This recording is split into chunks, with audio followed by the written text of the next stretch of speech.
Hi, this is Geetanjali Suresh, makeup artist. இன்றைக்கி நம்ம என்ன வீடியோ பார்க்க போகிறோன்னா, ஒரு அன்பாக்சிங் வீடியோ தான். இன்றைக்கி நம்ம என்ன ஆர்டர் போட்டோன்னா, என்னோடய இயர் ப்ரெஸ்ஸிங் மிஷின் வந்து லூஸ் ஆகிடுச்சு. அதாவது கொஞ்சம் ரிப்பேர் ஆன மாதிரி இருக்குது. அதனால் வந்து நியூவாக பர்ச்சேஸ் பண்ணியிருந்தேன்.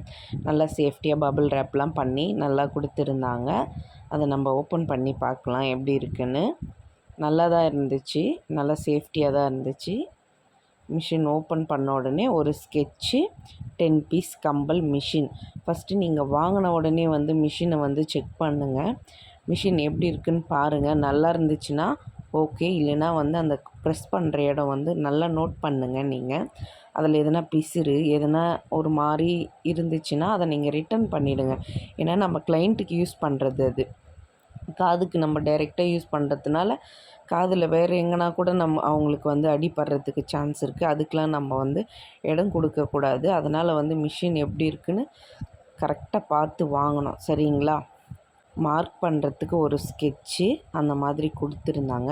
நம்ம டைரெக்டாக வந்து இயர் வந்து ப்ரெஸ் பண்ணுறவங்களுக்கு ப்ரெஸ் பண்ணலாம். அப்படி கொஞ்சம் பயப்படுறவங்களுக்கு நம்ம என்ன பண்ணணும்னா, மெடிக்கலில் வந்து லோக்கல் அனஸ்தீஷியா 2% அதை அப்ளை பண்ணோன்னா கொஞ்சம் பெயின் இல்லாமல் இருக்கும். அப்படியே வந்து நம்ம இயர் ப்ரெஸ் பண்ணனாலும் பண்ணலாம், இல்லை இந்த அனஸ்தீஷியா வச்சு ஃபிக்ஸ் பண்ணிட்டாச்சு பண்ணலாம். இந்த கம்பலுக்கு பின்னாடி வந்து நீடில் மாதிரி இருக்கிறதுனால நம்ம ப்ரெஸ் பண்ணணுன்னா அப்படியே போய் நின்றுடும். அதனால் எந்த பயப்பட வேண்டியதும் இல்லை. இந்த வீடியோ பிடிச்சிருந்ததுன்னா லைக் பண்ணுங்கள், ஷேர் பண்ணுங்கள், கமெண்ட் பண்ணுங்கள். என்னோடய சேனலை மறக்காமல் சப்ஸ்கிரைப் பண்ணிக்கோங்க. தேங்க்யூ ஃபார் வாட்சிங்.